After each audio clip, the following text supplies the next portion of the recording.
The explosions shook the metal walls as ran through the dark corridor. Smoke filled the air and made it hard to breathe.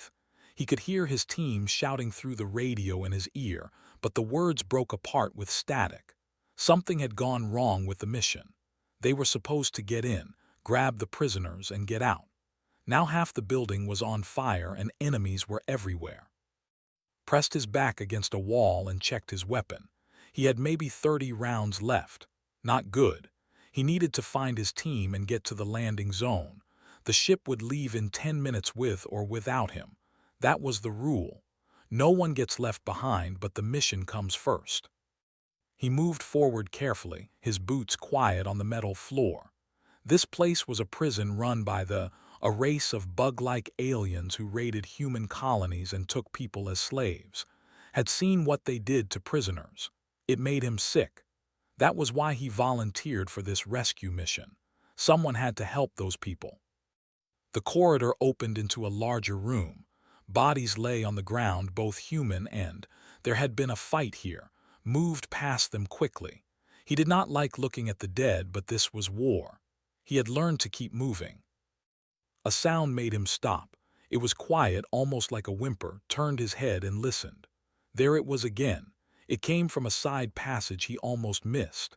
The passage was narrow and dark. Every instinct told him to keep going to the landing zone. But that sound, it was someone crying, someone small. Cursed under his breath and went down the passage. His flashlight cut through the darkness. The walls here were different, made of some kind of energy field that hummed softly. Prison cells. Most were empty, their doors blown open by the fighting. But at the end of the passage, one cell still glowed with an active barrier. Inside the cell, a small figure huddled in the corner, moved closer and his breath caught. It was a child.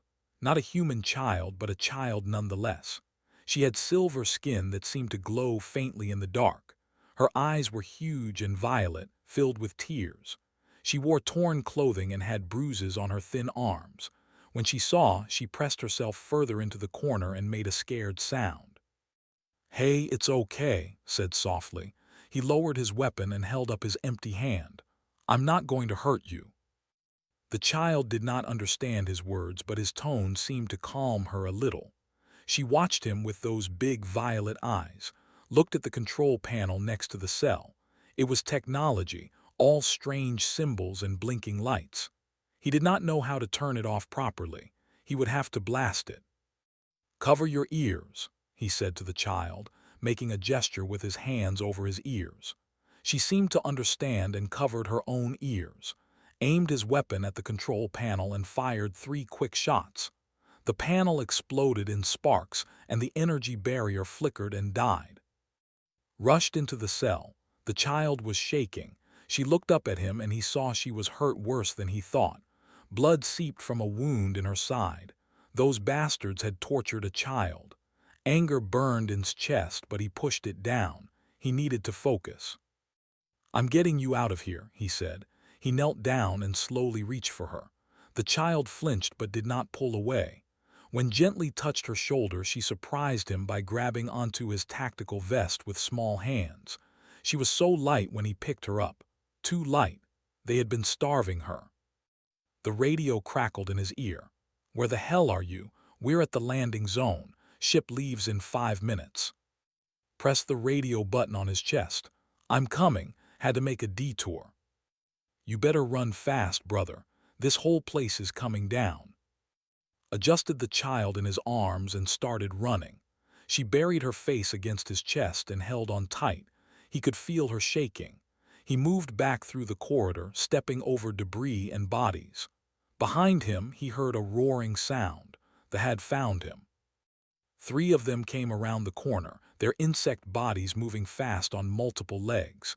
They carried plasma weapons that glowed green in the dark. They saw and opened fire. Dove behind a broken pillar as green energy blasts hit the walls around him. He held the child tight against his chest, using his body to shield her. He could not fight them and carry the child at the same time. He needed to make a choice. Leave the child and fight, or run and hope he was fast enough. Made his choice in a heartbeat. He burst from cover and ran. Plasma shots sizzled past his head. One hit his shoulder and pain exploded through his arm. He stumbled but kept his feet. He had to keep moving. Another blast hit his leg and went down hard. He twisted as he fell, keeping the child on top of him so she would not hit the ground. His vision went white with pain. They were coming closer. He could hear their clicking sounds, their alien voices making noises that sounded like laughter. Rolled onto his side and brought up his weapon with his good arm. He fired at the first and watched it fall. The second one shot at him and hit his chest. His armor stopped most of it, but the impact knocked the air from his lungs. He shot that one too. The third moved behind cover. "Stay down," said to the child, though he knew she did not understand. He put himself between her and the enemy. Blood ran down his side. He was hit bad, real bad, but he was not going to let them have this child. Not today. The popped up from cover to take another shot, but before it could fire, its head exploded. Heard the crack of a rifle. His team had come back for him. "You just gonna lie there all day?" a voice called out. It was his squad leader. Other soldiers rushed past, securing the corridor. Let out a breath he did not know he was holding. "Took you long enough," he said weakly. Knelt beside him and looked at the child. "You risked your life for an alien kid." "She's just a kid," said. "I couldn't leave her." Shook his head, but he was smiling. "You're crazy. Come on, let's get you both out of here." They carried on a stretcher with the child still clutching his vest. As they ran for the ship, the building exploded behind them. The ship's doors were closing as they threw themselves inside. They made it with seconds to spare. Medical team rushed forward. They tried to take the child from, but she would not let go. She held onto him and cried, looked down at her. She was touching a pendant around her neck, a small silver thing that glowed. She pressed it and then touched his vest, right over his heart. Her lips moved and she whispered a word in her language. It sounded like, "It's okay," told her gently. "You're safe now."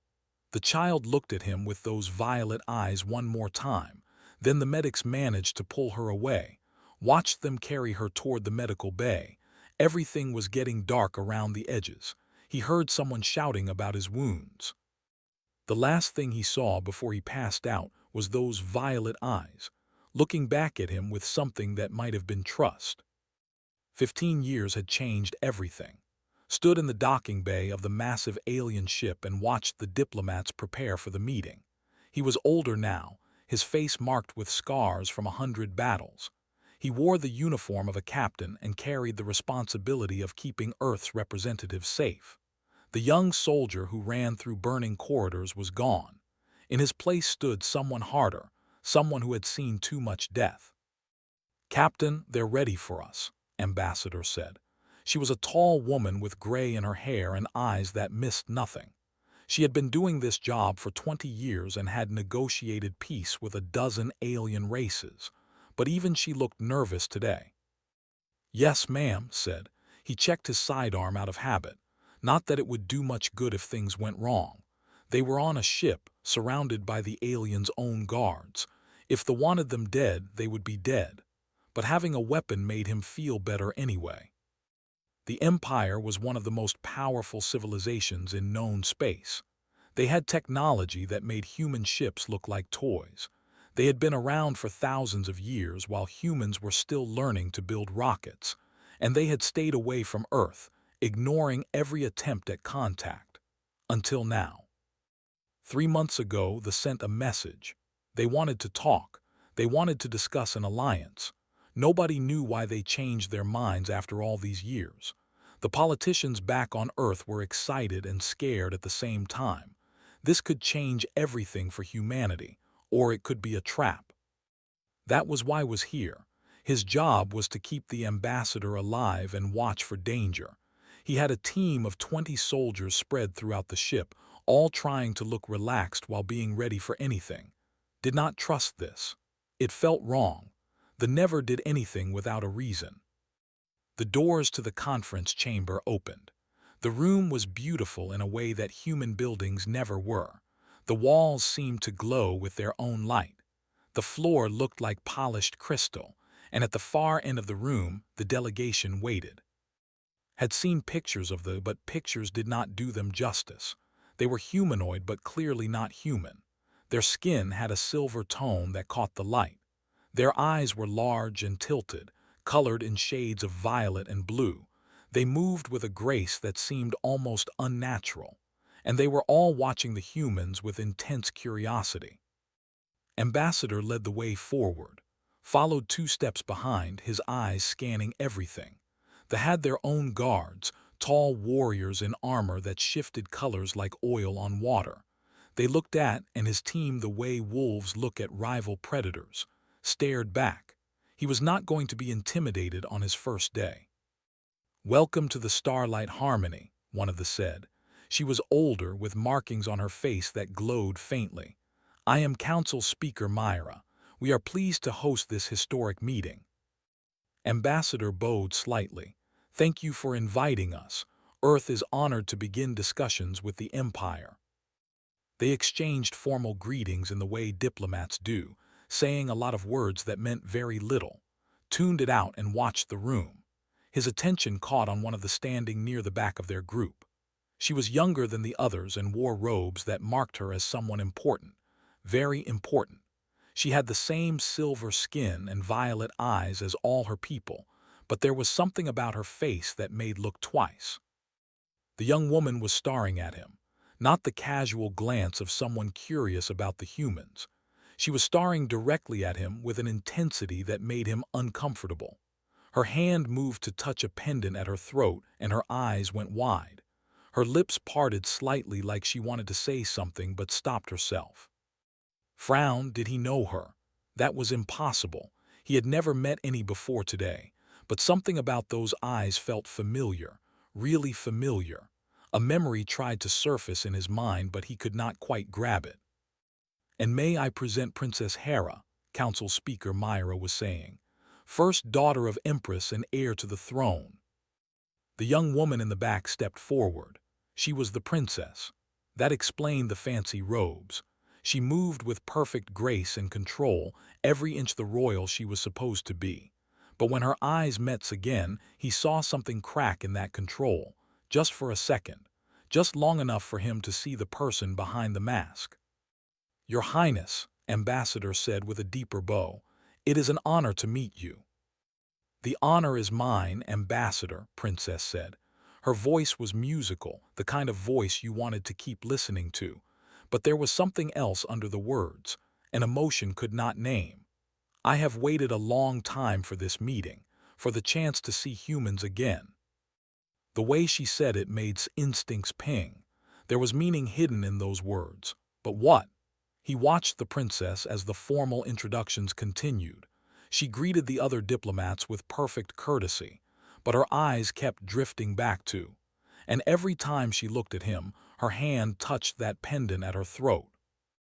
The pendant, silver and glowing faintly, just like the one that child had worn 15 years ago, the one she touched before whispering her name. Felt his heart start beating faster. No, that was crazy. That was impossible. The alien child he saved had been just a kid, some prisoner they grabbed from somewhere. There was no way she could be a princess. No way she could be standing here right now. But those eyes, violet and huge and looking at him like she knew him, like she remembered him. The first meeting was short, just formal greetings and scheduled discussion.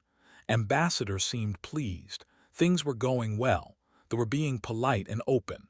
Maybe this would work out after all. Barely heard any of it. His mind was spinning with impossible thoughts. When the meeting ended and both groups started to leave, one of them approached. She was human, which surprised him.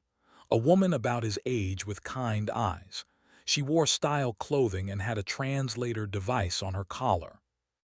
"Captain," she said, I serve as cultural liaison for Princess." A human working for the said. Smiled, "It is a long story. The princess asked me to give you this." She held out a small data pad. "It is a private message. She hopes you will read it soon." Took the pad carefully. "What is this about?" "I think she would prefer to explain herself," said. But I will tell you this, Captain. The princess has been looking forward to this meeting for a very long time. She specifically requested that you be part of the security detail. She wanted to see you again." "Again," said, "I have never met the princess before." Smile turned sad. "Haven't you? Think back, Captain, 15 years ago, a burning building, a child who needed help." Felt like someone punched him in the chest. That was her. That child was the princess. "She never forgot you," said quietly. "She never forgot the human who saved her when he could have left her behind, who carried her through fire and took bullets meant for her. She wore your blood on her hands that day, Captain. That is not something a forgets." Could not speak. His mind was reeling. All these years he wondered what happened to that kid. He hoped she made it home okay. He hoped she had a good life. And now he finds out she was a princess the whole time, that she grew up and somehow arranged this entire meeting just to see him again. "The message on the pad contains a meeting place and time," said. "The princess would very much like to speak with you privately, if you are willing." She walked away before could respond. He stood there in the corridor holding the data pad and trying to process what just happened. Ambassador was talking to some of his team about security arrangements for tomorrow. His second-in-command, lieutenant, was checking guard positions. Everything was normal. Everything was insane. Looked at the data pad. He should not go to a private meeting with a foreign royal. It was against protocol. It could be dangerous. It could be a trap. But he thought about a scared child holding onto his vest, about violet eyes looking up at him with trust, about a silver pendant pressed against his chest. She had come back. After all these years, she had come back to find him. Made his decision. He would read the message, and he would go to the meeting. He needed to know. He needed to understand why a princess would spend 15 years thinking about a random soldier who did what any decent person would do. That night in his quarters opened the message. The words were short and simple. "Observation Deck 7, midnight, please come. I have waited so long to thank you properly." Looked at the message for a long time. Then he started preparing. Whatever happened at that meeting, he needed to be ready. The scared child from his memories had grown into a powerful princess, and something told him that nothing about this summit was what it seemed to be. The observation deck was empty when arrived. One wall was completely transparent, showing the stars beyond. They looked different here, in deep space away from any planet, brighter somehow, more real. Stood looking at them and tried to calm his racing heart. He heard the door open behind him. Soft footsteps approached. He turned and saw Princess standing there alone. She had changed from her formal robes into something simpler. Her silver skin seemed to glow in the starlight. Those violet eyes were fixed on his face with an intensity that made it hard to breathe. For a long moment neither of them spoke. They just looked at each other, saw the little girl from his memories in her face. The same eyes, the same expression when she was scared, but she was not scared now. She looked like she might cry. "You came," said softly. "I was afraid you would not remember, or that you would not want to see me." "I remember," said. His voice came out rough. "I thought about you sometimes, wondered if you made it home okay, if you were safe." Made a sound that was half laugh and half sob. She moved forward quickly and did something that shocked him. She reached up and touched his face with her hand. Her skin was warm and smooth. She traced the scar on his cheek, the one he got from that mission. Tears ran down her silver cheeks. "I am sorry," she whispered. "I am sorry for all of this, for the years you did not know, for the pain you suffered because of me." Gently took her hand. "What are you talking about? I chose to help you. Nobody forced me." "You do not understand," said. She pulled her hand back and wiped her eyes. "I was not just some random prisoner. I am the granddaughter of Emperor, the previous ruler of the empire. They kidnapped me to force my grandfather to make peace with them. They were torturing me for information about our military." Felt sick. He had known she was hurt. He had seen the bruises and blood. but knowing they tortured a child on purpose made his anger burn fresh. When you saved me, you did more than rescue one person, continued. You prevented a war. My grandfather was ready to surrender to demands to get me back. He would have given them technology and resources that would have made them unstoppable. You stopped that by getting me out. I didn't know any of that, said. I just saw a kid who needed help. I know, said, and she smiled through her tears. That is what makes it so perfect. You did not save me because I was important. You saved me because I was a child in danger. That is very human, I think. My people would have calculated the risks first, weighed the mission against one life. But you humans, you do not think like that. You just act. She touched the pendant at her throat. Do you remember this? I pressed it against your chest that day. It is a life debt token. In culture, when someone saves your life, you give them a piece of your soul. This pendant links me to you. I always know if you are alive or dead. I can feel your presence across any distance. Stared at the glowing silver pendant. I had no idea. Nobody told me what it meant. Because my family was ashamed, said, and now anger crept into her voice.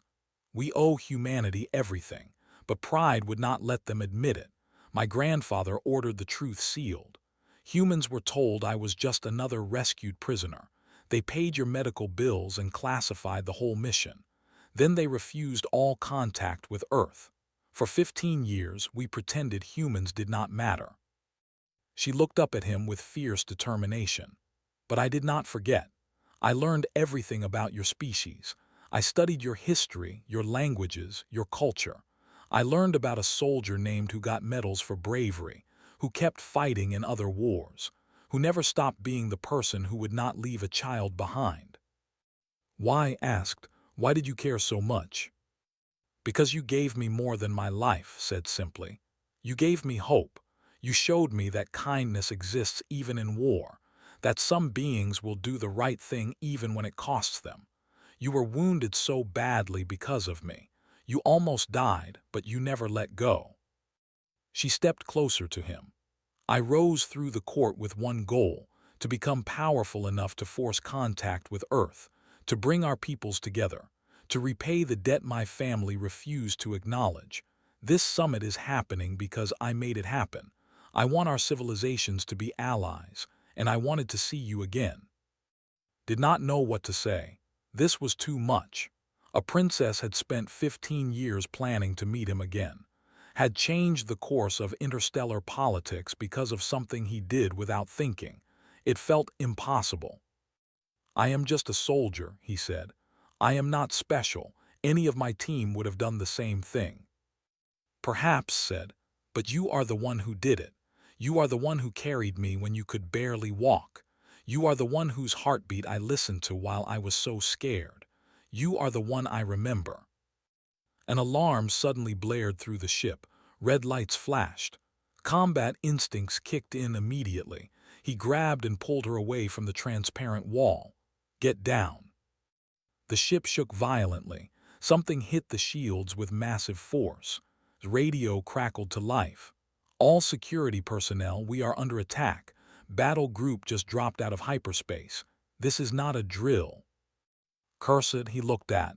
We need to get you to safety. Where is your security detail? I dismissed them so we could talk privately, admitted. That was foolish of me. Very foolish, agreed. But he was not angry, he was already thinking tactically. Can you fight? His eyes flashed with something dangerous. I am warrior caste, I can fight.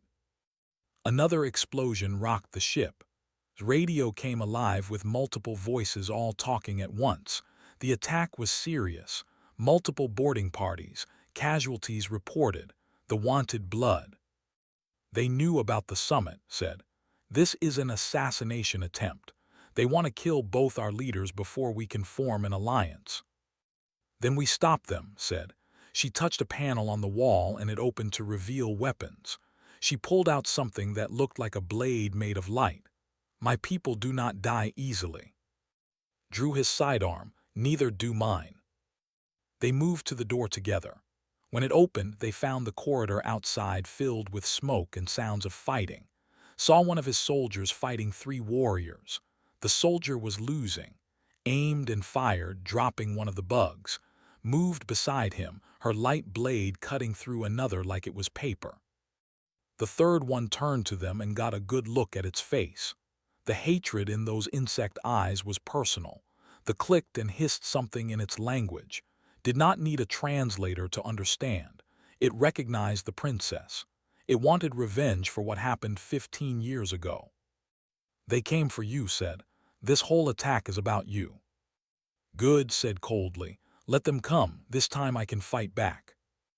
More poured into the corridor and stood together, protecting each other's backs just like they did 15 years ago. But this time was different. This time the scared child was a warrior.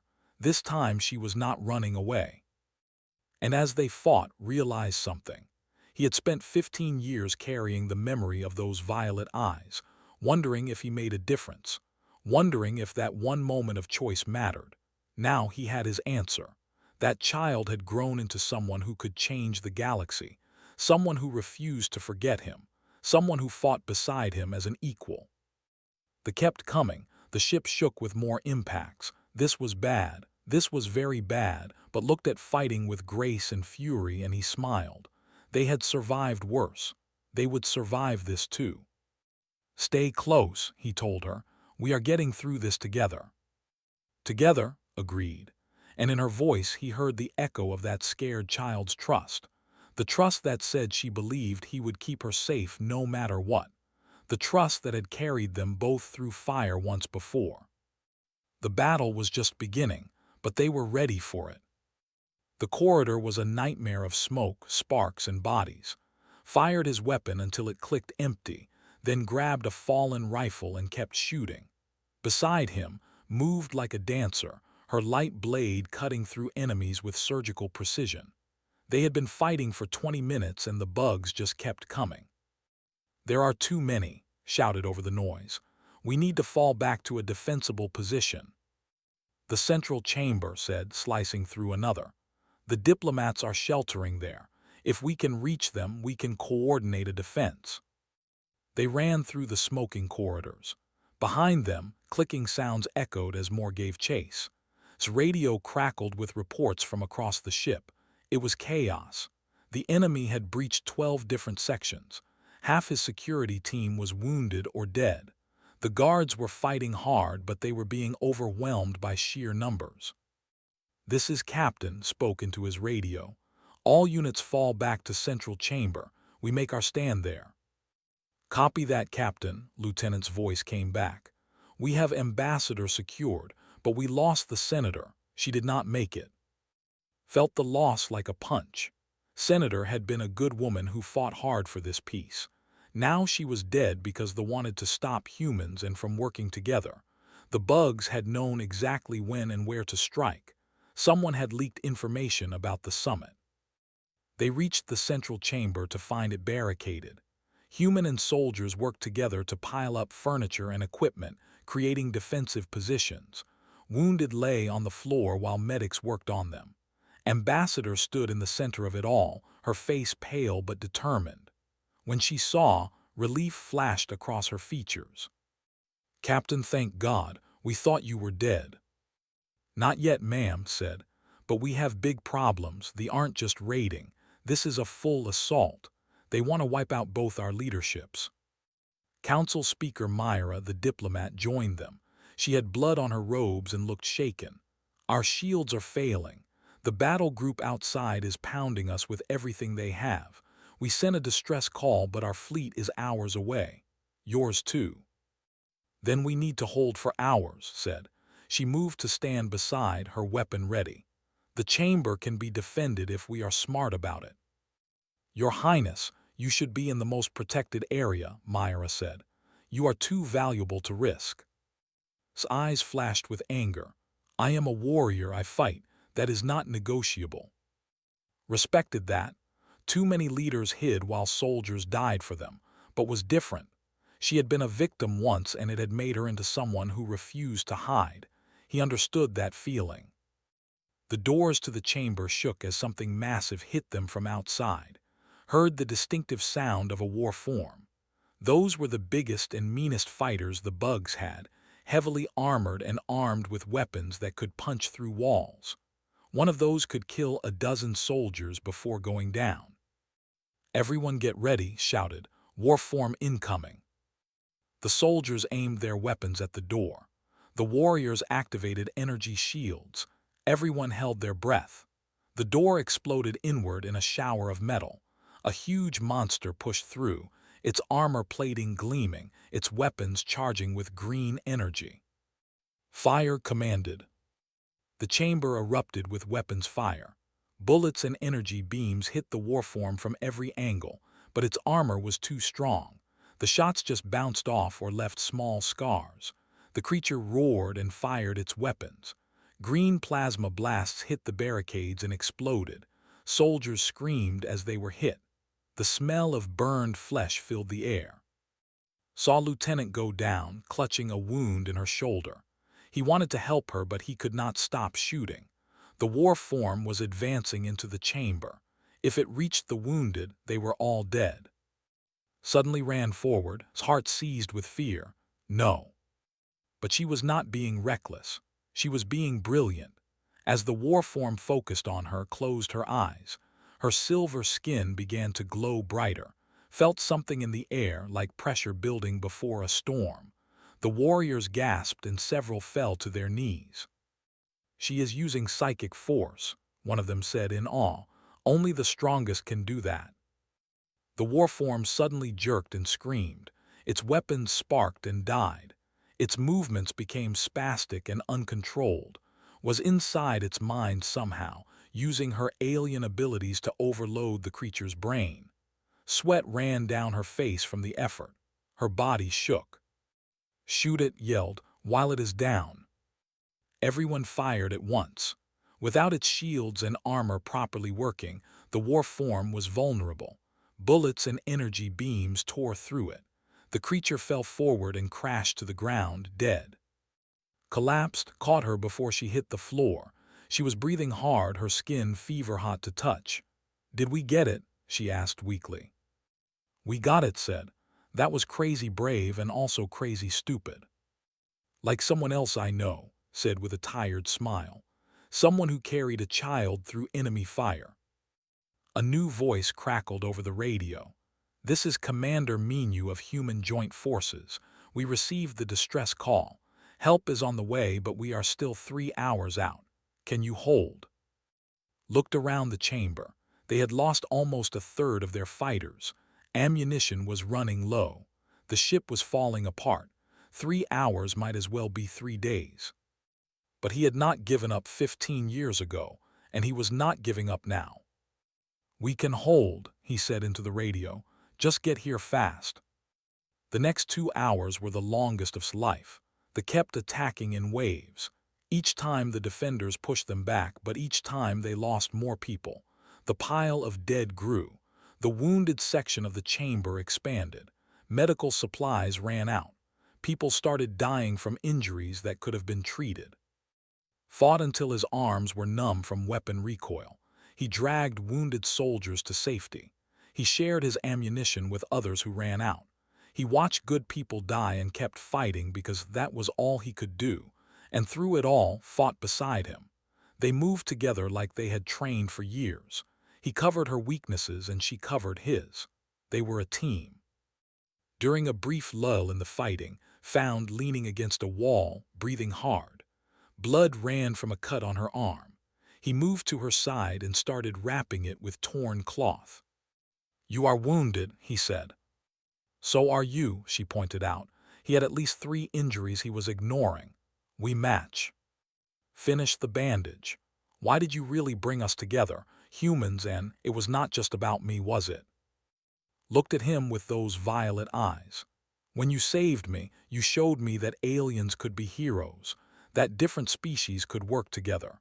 I spent 15 years watching my people stay isolated while the galaxy burned. I wanted to change that. I wanted us to be better." "You are trying to save the galaxy," said. "I am trying to save everyone," corrected. "They are not the only threat out there. There are worse things coming. Things my people know about but will not share because we are too proud. If we fight alone, we will all lose. But together, we might have a chance." "That is a lot of weight to carry," said. "You carried me once when you could have left me," said. "Now I carry this burden because you taught me that saving others matters more than saving yourself. You made me believe we could be better."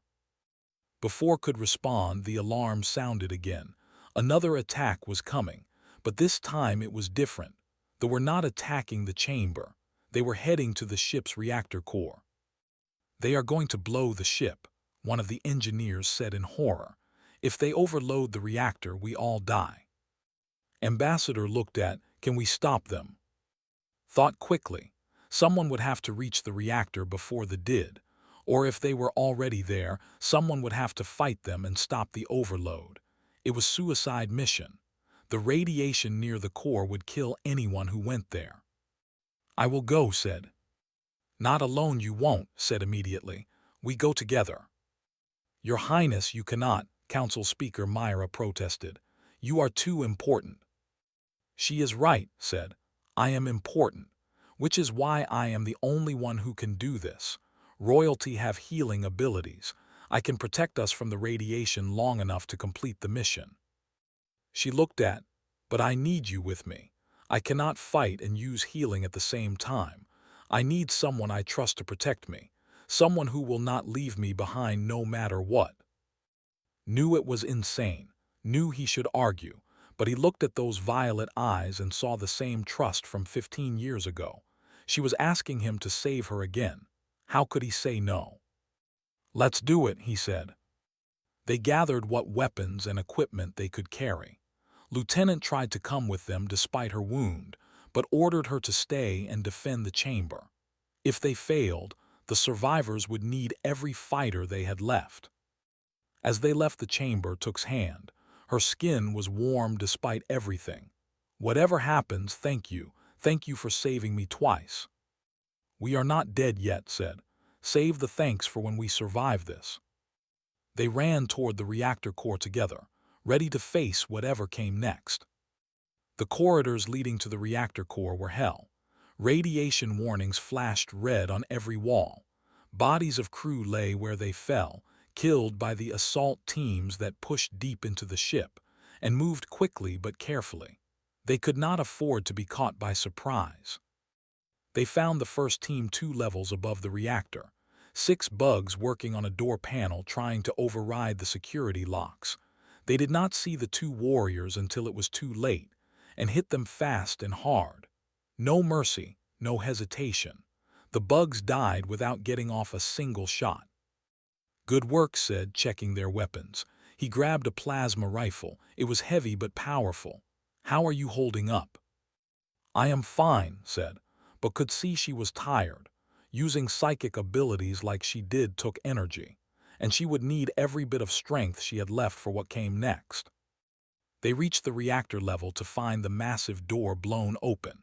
Inside, the reactor core hummed with dangerous energy, and between them and the reactor stood a dozen warriors plus one of their war forms. The bugs had set up defensive positions and were working on the reactor controls. Could see the indicators were already climbing. The overload sequence had started. "We have maybe 5 minutes before this thing blows," said. "Got any ideas?" Closed her eyes for a moment. When she opened them, they glowed with inner light.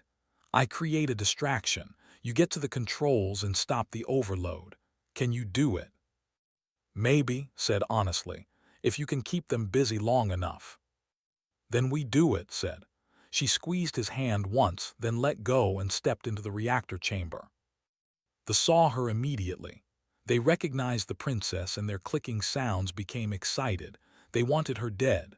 The warform charged forward, its weapons primed, stood her ground. Her skin began to glow brighter and brighter. The pendant at her throat blazed like a star. Then she unleashed her power.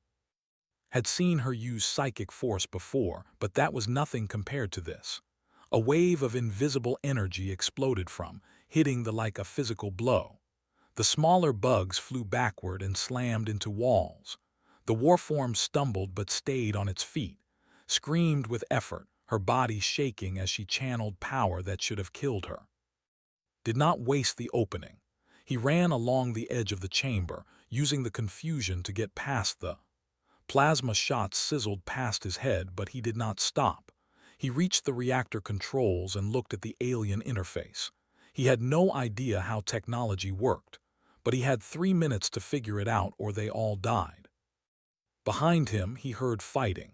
She could not keep using psychic power forever. He heard her cry out in pain and he wanted to turn around, wanted to help her, but she had given him a job. He had to trust her to do hers while he did his. The control panel was a mess of symbols he did not understand, but some things were universal. Red meant bad. Green meant good. He looked for anything that was flashing red and tried to make it stop. He hit buttons randomly, desperation making him reckless. A warrior got past and came at. He spun and shot at point blank, then went back to the controls. 2 minutes left. The indicators were still climbing. Whatever he was doing was not working. Think told himself. Started the overload. That meant they understood these controls. He looked at the dead bugs around the room. One of them had a data pad attached to its armor, ran to it and grabbed the pad. It showed a sequence of commands, the overload sequence. If he reversed it, maybe he could stop it. Ran back to the controls and started entering the commands backward. The panel beeped angrily at him, but things started to change. The red indicators slowed their climb. 1 minute left. He kept entering commands, his fingers flying over alien buttons. Screamed again. Looked back and saw her on her knees, blood running from her nose. The war form was advancing on her. She had nothing left. She had given everything to buy him time. 30 seconds. Made a choice. He entered the last command and prayed he got it right. Then he grabbed the plasma rifle and ran toward. The war form raised its weapon to kill her, threw himself between them. The plasma blast hit him in the chest. His armor absorbed some of it, but not enough. Pain exploded through his body. He fell hard, barely keeping his grip on the rifle. The war form loomed over him, ready to finish the job. Then the reactor controls beeped with a different sound. A good sound. The indicators dropped rapidly. The overload was stopped. They had done it. The war form realized it too. It roared with rage and turned back to Anne, but it never got to kill them. The door to the reactor chamber burst open and soldiers poured in. Human and together, led by Commander Minu. They opened fire on them with overwhelming force. The warform fell under concentrated fire. The remaining bugs died quickly. It was over. They had won. Tried to sit up, but his body would not cooperate. The plasma hit had done serious damage. He could feel his strength draining away. Medical personnel rushed to him, but he waved them off. "Check her first," he said, pointing at. "She used too much power. She needs help." Crawled to his side despite the medics trying to hold her back. "You idiot," she said, tears streaming down her face. "You were supposed to stay at the controls. Why did you come back?" "Could not let you die alone," said, speaking hurt, everything hurt. "We are a team, remember." "You are dying," said. She put her hands on his chest over the wound. Her skin began to glow again. "No, I will not allow it. Not after you saved me twice. It is my turn to save you." "Your Highness, you are too weak," one of the medics protested. "You will kill yourself." "Then I kill myself," said fiercely. "This human taught me what it means to refuse to leave someone behind. Now you will watch me do the same." Felt warmth spreading through his chest. The pain began to fade. Was using the last of her strength to heal him. He tried to tell her to stop, that she had done enough, but he could not speak. The connection between them through her pendant was open completely now. He could feel her determination, her refusal to let him go, her absolute certainty that she would save him or die trying. They found them hours later, unconscious but alive, had collapsed on top of her, hands still on his chest. The medical teams had to carefully separate them. Both were rushed to the flagship's advanced medical facilities. Woke up 3 days later in a healing chamber. The first thing he saw was in the next chamber, still unconscious but stable. Machines monitored her vital signs. Through the transparent surface, he could see her silver skin had lost some of its glow. She had nearly killed herself saving him. Empress herself came to visit him that day. She was an impressive woman, tall and regal, with the same violet eyes as her daughter. But there was kindness in her face as she looked at. "Captain," she said, "you have saved my daughter twice now, and she has saved you in return. The bond between you is something I have never seen before between our species." "Is she going to be okay?" asked. That was all that mattered. "She will recover," the Empress said. "My daughter is strong, stronger than I realized. She has changed everything with this summit, changed me, changed our entire people." "I don't understand," said. "For 15 years I was too proud to admit we owed humans a debt," the Empress said. "I thought we were above needing help from a younger species, but my daughter showed me I was wrong. She showed me that strength is not about standing alone. It is about standing together." The Empress touched the glass of healing chamber. "When I heard she was using her life force to save you, I wanted to stop her, but then I understood. This is what you did for her 15 years ago. You gave everything to save a child you did not know. She was only returning what you taught her." "I just did what was right," said. "Exactly," the Empress said. "And that is why we need humans. You do what is right even when it is hard, even when it costs everything.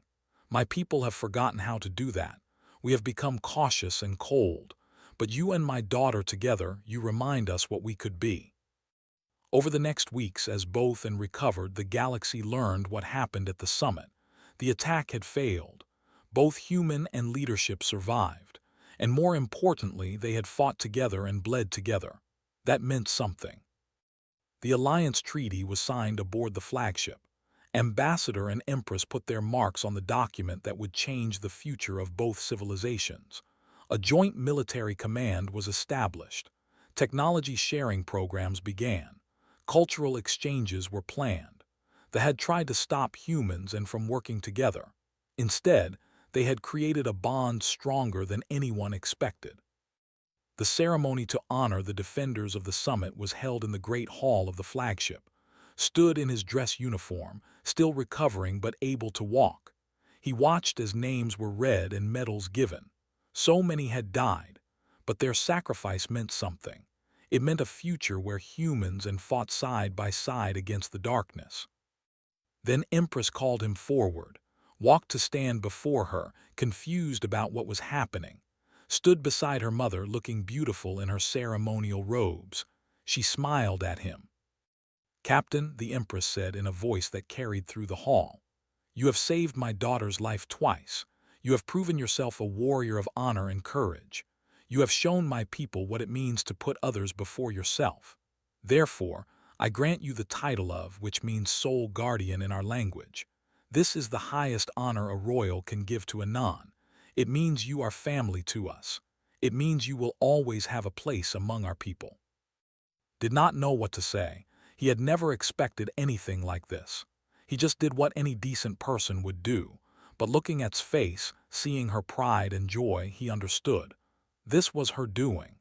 She had made sure he was honored, made sure everyone knew that a human soldier had changed the course of history. Stepped forward and placed a silver band around his wrist. "This marks you as," she said. "It means we are bound together. Where you go, I go. What threatens you threatens me. We are family now." "I am just a soldier," said quietly. "No," said, "you are the reason I am alive, the reason our peoples are together, the reason I believed we could be better. You are a hero, my hero." She took his hand in front of everyone.